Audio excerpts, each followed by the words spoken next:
Hello friends. तो जैसे कि आपने वीडियो में देखा था कि 1980s में सैनचन और 2026 में सैनजन में इन 40 सालों में मतलब कैसे इतना ज़्यादा डेवलपमेंट हो गया, कैसे ये चीज़ हो गया।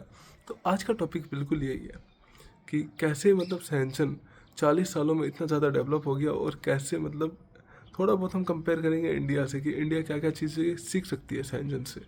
तो first of all let's start the video. तो पहले मैं आपको थोड़ा बहुत चीज़ें बता देता हूँ कि सैनजन एक सिटी है चाइना में, जो हांगकांग के जस्ट बिल्कुल नज़दीक। मैं आपको हांगकांग इसलिए बता रहा हूँ कि इसको ध्यान से समझना। आप हांगकांग के नज़दीक है तो इसमें आपको कुछ समझ में आएगा आगे जाके। तो जैसे कि अगर आप देखोगे सैनजन में, तो आज से 1980 में सैनजन एक काफ़ी छोटी विलेज थी, जहाँ पे जो काफ़ी छोटा विलेज था, जहाँ पे क्या खाली 30,000 आदमी रहते थे और उनका काम था फिशिंग करना। खाली फिशिंग करते थे वो। और आज अगर आप कंपेयर करोगे 2026 में, तो सैनजन एक अलग जगह है जहाँ पे 400 बिलियन डॉलर की मतलब वो जीडीपी है, और जहाँ पे खाली वो टेक जाइंट बोला जाता है। अब सिलिकॉन वैली ऑफ हार्डवेयर माना जाता है सैनजन को आज के डेट में।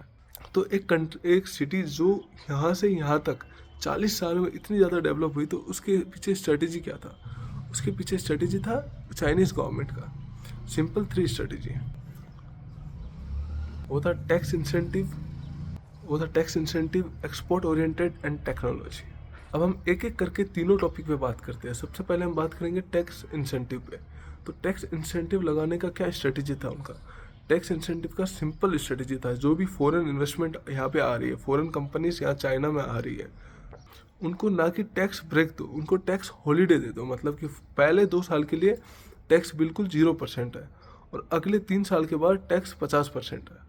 तो ये थी उनकी सिंपल स्ट्रेटेजी, जिससे क्या हुआ कि जो फॉरेन इन्वेस्टमेंट या फॉरेन कंपनीज है वो यहाँ पे आने के लिए मतलब उनको मतलब अच्छा लगेगा कि वो यहाँ पे आए और काम करे अपना, ताकि उनका भी फ़ायदा हो। कोई भी अपना बिजनेस सेटअप करता है तो वो अपने फ़ायदे के लिए करता है, और ये फ़ायदे मतलब गवर्नमेंट प्रोवाइड करवाती है। तो इससे फॉरेन इन्वेस्टमेंट अट्रैक्ट होते हैं और यहाँ पे आते हैं। अब सेकेंड है एक्सपोर्ट ओरिएंटेड। अब मतलब उन्होंने खाली ना मतलब जोन नहीं बनाया कि यहाँ पे एक्सपोर्ट हो जाएगा, यहाँ हो जाएगा। उन्होंने सीधे पोर्ट से स्टार्ट किया, उन्होंने सीधे पोर्ट बनाए सब कुछ। मतलब जो फॉरेन, पहले तो उन्होंने क्या किया कि वही अट्रैक्ट करेंगे फॉरेन कंपनीज को। दूसरा था उनका ये एक्सपोर्ट ओरिएंटेड, मतलब जहाँ पे हम उनको बुला तो लेंगे लेकिन इंफ्रास्ट्रक्चर भी इतना बढ़िया बना देंगे कि वो आने के लिए मजबूर हो जाए। और यहाँ पे आएंगे तो उनको खाली जोन नहीं मिलेगी, खाली रोड लॉजिस्टिक ये सब नहीं, उनको भाई मिलेगी अच्छे अच्छे पोर्ट्स, अच्छे अच्छे ये चीज़, ताकि वो बाहर भी बेच सके, एक्सपोर्ट कर सके, एक्सपोर्ट को बढ़ावा दे सके। तो ये सिंपल स्ट्रेटेजी थी। दो स्ट्रेटेजी मैंने आपको बता दी एक्सपोर्ट वाली। सबसे पहले तो फॉरेनर को हम वो करेंगे, अट्रैक्ट करेंगे। दूसरी बार उनको इंफ्रास्ट्रक्चर भी ऐसा डेवलप देंगे, जैसे कि सैनजन को अगर आप देखोगे तो वो हांगकांग के जस्ट पास में है। हांगकांग एक सिटी है, बढ़िया डेवलप सिटी थी, उसके पास में सैनजन थी, और उसके वहाँ पे उन्होंने ये सब फैसिलिटीज़ उनको दे दी, ताकि उनके लिए ट्रांसपोर्ट सब कुछ कुछ भी मतलब लेना हो तो वो बहुत इजीली हो सके। तीसरा है जो है टेक्नोलॉजिकल टाइप है, थोड़ा कंट्रोवर्शियल है कि मतलब अगर आप फॉरेन कंपनीज को हम इतना सब कुछ प्रोवाइड कर रहे हैं तो आप आओ यहाँ पे धंधा बिठाओ, काम करो, सब कुछ करो। टैक्स ब्रेक मिलेगा आपको, हॉलीडेज मिलेगा आपको, एक मतलब अच्छे जोन्स मिलेंगे, ये सब टैक्स हॉलीडेज मिलेगा। लेकिन आपको एक चीज़ करना होगा कि जो आप जो टेक्नोलॉजी बना रहे हो, वो हमारे वर्कर को आपको सिखाना पड़ेगा कि ये टेक चलता कैसे है। सो ये 3 स्ट्रेटेजी से आप मतलब देख सकते हो कि मतलब कितना चाइना की स्ट्रेटेजी अलग है। वो अपने लिए ही सोचता है भाई, सिंपल सी स्ट्रेटेजी है, अपने लिए सोचेगा, अपने देश वालों के लिए सोचेगा। पहले तो टैक्स कम करके हटा के, टैक्स हटा के उनको भाई अट्रैक्ट करो। फिर भाई एक्सपोर्ट ओरिएंटेड जगह बनाओ जहाँ पे वो आने के लिए मजबूर हो। फिर तीसरा कि हमारे वर्कर को सिखाओ, ताकि कल वो जाके तुम्हारे पास में एक फैक्ट्री खोले और धीरे धीरे तुम्हारा अस्तित्व मिट जाए। सिंपल स्ट्रेटेजी लेकिन वैलिड, ये काम कर रहा था उस टाइम और काफ़ी अच्छे हद तक ये काम किया।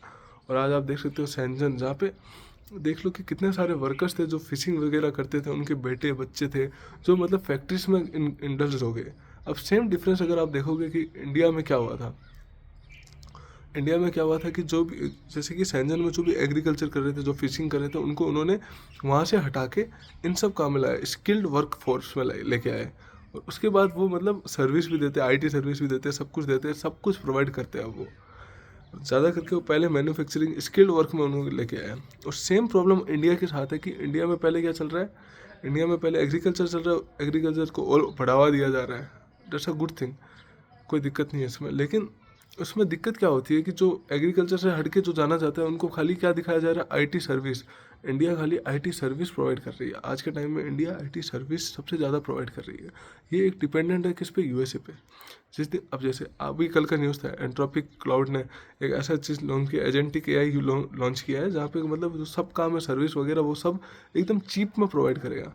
तो अब भाई यूएसए को नहीं चाहिए भाई हम मतलब आईटी सर्विस हो रही है सब, तो ये सब जॉब धीरे धीरे खाने जा रही है, खाने जा रहे हैं। तो ये एक प्रॉब्लम है जहाँ पे हम मतलब ना तो एक्सपोर्ट के लिए अच्छी जगह बना रहे हैं, इंफ्रास्ट्रक्चर बना रहे हैं, ना फॉरेनर्स को लेके आ रहे हैं। अब आज अगर आप कंपेयर कर लोगे चाइना और इंडिया को, तो अगर ईवी सेक्टर में आप कंपेयर कर लो तो हम यार चाइना से कम्पीट नहीं कर सकते, लेकिन हम ऐसा कर सकते हैं कि चाइनीज़ टेक्नोलॉजी थोड़ा बहुत यहाँ पे लेके आए और उसको सीखे, बारीकी से सीखे, ताकि 10 साल का, कम से कम 10-15 साल का गैप होगा आज इंडिया और चाइना में, मतलब ईवीज और ये सब में। तो हम उसको टाइम को है ना मतलब हम कम करने के लिए ये चीज़ कर सकते हैं कि उनकी टेक्नोलॉजी हम यहाँ पे लेके आए, उसको सीखे, बारीकी से सीखे उनकी टेक्नोलॉजीज़ को हम, ताकि हमारे इंडिया के लोग उन पे काम कर सके और उनको बढ़ावा दे सके टेक्नोलॉजीज़ पर। अब लेकिन ये चीज़ हम नहीं करके हम क्या करते हैं, आईटी सर्विसेज प्रोवाइड करते हैं, direct he IT service provide कर रहे हैं, जहाँ पे क्या इंजीनियर बन रहे हैं, इन्फोसिस टीसीएस वाले हायर कर रहे हैं और उनको सर्विसेज प्रोवाइड करवा रहे हैं यूएसए को। अब लेकिन टाइम के साथ वो चीज़ें चेंज हो रही है, एआई डेवलपमेंट के साथ वो चीज़ें अब नहीं चलने वाली, तब इंडिया पे बहुत ज़्यादा बोझ आया। प्रॉब्लम है, ये सब एक प्रॉब्लम्स है कि स्किल्ड, अगर आप देखोगे इतने सारे लेबर्स हैं जो रूरल एरिया में जो अभी ऐसे ही बैठे हैं, जो काम नहीं कर रहे, अनएम्प्लॉयमेंट है, उनको आप उठा के स्किल वर्क तो दो, कम से कम उनको आप स्किल्ड वर्क तो दो, इंडस्ट्रियल में टेक्नोलॉजी सिखाओ, उनको चीज़ें, नई नई चीज़ें सिखाओ, जहाँ पे वर्क कैसे करें ये सब चीज़ें सिखाओ। लेकिन वो चीज़ें हमारे यहाँ पे काम नहीं हो रही है, तो हमारा ये सब चीज़ों में काम ही नहीं होता है। हमारा काम इतना होता है कि हम 60% ऑफ द पॉपुलेशन है, जो 60% ऑफ पॉपुलेशन जो आईटी एंड सर्विसेज में काम कर रहे हैं, बाकी के लोग हैं जो थोड़े बहुत लोग होंगे जो बिजनेस कर रहे हैं, स्टार्टअप्स कर रहे हैं, ये सब कर रहे हैं, बाकी बहुत ही कम होगा जो मैन्युफैक्चरिंग में ध्यान हो रहा है। इंडिया कोशिश कर रहा था मेक इन इंडिया भी, लेकिन वो पॉसिबल नहीं हुआ। क्यों?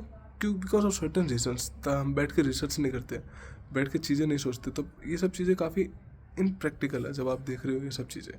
अब एक अगर यही चीज़ अगर आप कंपेयर करोगे कि इंडिया में भी काफ़ी सिटीज़ है जहाँ पे हम अच्छे से काम कर सकते हैं। ढोलेरा है गुजरात में, अब ढोलेरा है गुजरात में, वहाँ पे हम ऐसा यार स्पेशल इन्वेस्टमेंट ये लगा सकते रीजन, जहाँ पे, क्योंकि ये दिल्ली और मुंबई का कॉरिडोर है जहाँ पे हम अच्छे से काम वगैरह करवा सकते हैं। फोकस का सेमीकंडक्टर, इलेक्ट्रिकल ये इंस्ट्रूमेंट, इलेक्ट्रिकल डॉक्यूमेंट्स पर, इलेक्ट्रिकल व्हीकल्स पे हो गया, हैवी मशीनरीज पे हो गया। दूसरा रहेगा गिफ्ट सिटी गुजरात, जहाँ पे फाइनेंशियल सेक्टर माना जाता है सैंजन का। वहाँ पे हम फिनटेक, ग्लोबल बैंकिंग, एयरक्राफ्ट, ये सब वहाँ पे हम काम कर सकते हैं। फिर आता है मछलीपट्टनम, आंध्र प्रदेश का कोस्टल रीजन है। ये तो मतलब माना जाता है कि मतलब सैंजन का जस्ट क्लोन बना सकते हैं हम इसको। यहाँ पे स्किल्ड जॉब्स, यहाँ पे काफ़ी बहुत सारे मैसिव रूरल है जहाँ पे हम उनको स्किल्ड वर्क दे सकते हैं। फिर आता है नोएडा, नोएडा को हम इलेक्ट्रिकल हब बना सकते हैं। ये सब मैंने यहाँ पे लिख रखा है सब कुछ, एक स्ट्रेटेजी मतलब बना रखी, साहब हम इस तरह से काम कर सकते हैं। मेरे को लगता है कि मैं तो बस बहुत ही नॉर्मल इंसान हूँ। गवर्नमेंट अगर अच्छी अच्छी स्ट्रेटेजीज बनाए तो काफ़ी हद तक चीज़ें बदल सकती है। लेकिन प्रॉब्लम ये है कि हमें रिलीजियस से, कास्ट सिस्टम, ये सब चीज़ों से बाहर निकलना पड़ेगा। मेकिंग ऑफ राम मंदिर is a good thing, not a bad thing, लेकिन जितना हम राम मंदिर पे फोकस कर रहे हैं उससे ज़्यादा अगर हम हॉस्पिटल्स, एजुकेशंस, ये सब चीज़ों पे हम फोकस करेंगे तो I think the India will be incredible. आने वाले 20-30 सालों में everyone wants the alternative of China. China का अल्टरनेटिव चाहिए सबको। ज़रूरी नहीं है कि हम चाइना का अल्टरनेटिव बने, चाइना जैसा बने। We can be different from China. Just the problem is कि जो भी चीज़ें ग्लोबल में डिमांड है बस वो चीज़ें बनाओ, आप सबसे पहले बनाओ, उन चीज़ों को समझो और उनसे पहले बनाओ और उनको सप्लाई करो। बस सिंपल स्ट्रेटजी है, बस यही। इससे बड़ी स्ट्रेटजी कुछ भी नहीं है। जो एक्सपोर्ट कर रहे हैं वो कर रहे हैं, उनको थोड़ा वही रिलैक्सेशन दो, टैक्स हटाओ, टैक्स थोड़ा कम करो। जो इंडिया वाले लोग हैं उनको, उन पे चीज़ें काम करेगी, बहुत अच्छी काम करेगी चीज़ें। मैं बोल रहा हूँ, गारंटी के साथ बोल रहा हूँ। यार चाइना काफ़ी डेवलप हुआ क्योंकि पॉलिटिकल सपोर्ट था वहाँ पे, लेकिन अगर इंडिया में पॉलिटिकल सपोर्ट नहीं होगा फॉर द बिजनेस इंफ्रास्ट्रक्चर, अगर मान लो यार अडानी अंबानी है, भाई बड़ा कंट्रोवर्शियल चीज़ें होती है सब यार, कि अडानी अंबानी अगर गवर्नमेंट पर रिजेंबल है सॉरी, वो गवर्नमेंट के साथ चल के ऊपर जा रहे हैं तो वो भी इनोवेशन नहीं करेंगे, इनोवेट नहीं करेंगे चीज़ें। अब आप खुद देख लो कि बट क्या मतलब, क्या देख लो तुम खुद, क्या इनोवेटिव हो रहा है इंडिया में। इतना कुछ भी इनोवेटिव नहीं हो रहा जो बड़े लोग कर रहे हैं, जैसे अंबानी अडानी। अगर ये इनोवेटिव करने लग जाए ना तो काफ़ी हद तक अच्छी चीज़ें होने वाली है।